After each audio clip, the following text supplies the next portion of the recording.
Welcome back to PowerTech TV. Today we have something a little bit different. 2016 STi. Great combination, much underrated out the factory and a perfect basis for a tuner car. This one here, it's got some good fruit, as we like to say. It's got the full processwest treatment. Processwest front mount intercooler system, processwest intakes, processwest TGV deletes. It makes for a nice combination for a power upgrade. Now standard, these cars make about 150 to 160 kilowatts at all four wheels. We've actually done a little bit more here though. We've put a fuel pressure sensor on it and a COBB flex fuel sensor so we can run a proper flex fuel system with E85. This is the mechanical basis of the package we're going to tune today. So let's have a look at some of the other parts involved and we'll get on with the job of tuning. We have many different tuning solutions for late model or really any model Subarus.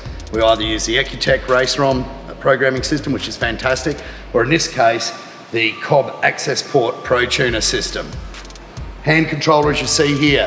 The file comes from your laptop. Do you like the beeping in the background? Thanks guys. Comes from your laptop and is tuned by me, goes into the COBB flash unit, which then flashes the ECU in the car. Sounds a little bit tricky, but it also gives the owner the ability to data log and us the ability to data log, send files remotely, and perform all sorts of really tricky tuning features. I'm a big fan of the COBB system. It doesn't really do anything different to the Ecutech system. Both are very good, but if you're a COBB guy, sort of you stick with COBB, and if you're an Ecutech guy, you stick with Ecutech, and we'll look after you whichever way you want to go. But today, we're going to step through the process of a flex fuel tune using this particular COBB Accessport.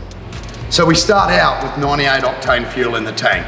We have to write a program using the COBB software to compensate for the TGVs being removed, the bigger intake, and of course the 1050cc injectors, which would, in standard form, simply overfuel the engine.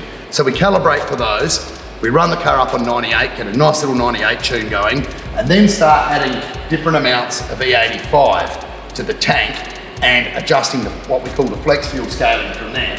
So we ran the car with 98, then an E50 mix, and then an E85 mix.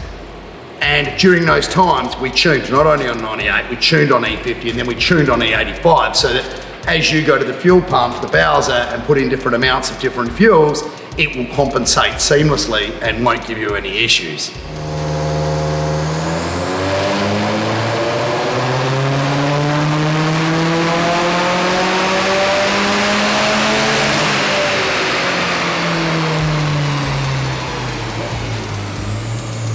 And a good flex fuel tune does take a little bit of time. Obviously it costs a little bit more, but you get some great results. We've done numerous runs here, probably 8 or 9 runs to get everything where I want it to be, and I'm quite experienced at it, so that's pretty good. And as you can see, we've got some reasonable power and torque gains going on here. Now I'll get rid of all but the final numbers that I want, and they are these. And you can see the gains are great. You know, at 4,800 RPM, we're up from 185 kilowatts at the wheels to 221 kilowatts at the wheels. Big bottom end gains as well, which is fantastic. Torque, just as good. Big gains in torque. Upwards of 100 Newton meters, just over 100 Newton meters gained on the full 85 mix, and it seamlessly switches between the two, or blends rather than switches between the two. That's what a good flex fuel tune's all about. It's worth considering, and if you have the right tools, such as in this case the COBB Pro Tuner or COBB Accessport system, it's a possibility and a real world sort of thing that you can have and enjoy every day without having to worry about which fuel pump you're at filling up. So something to think about, guys, and hope you enjoyed this segment.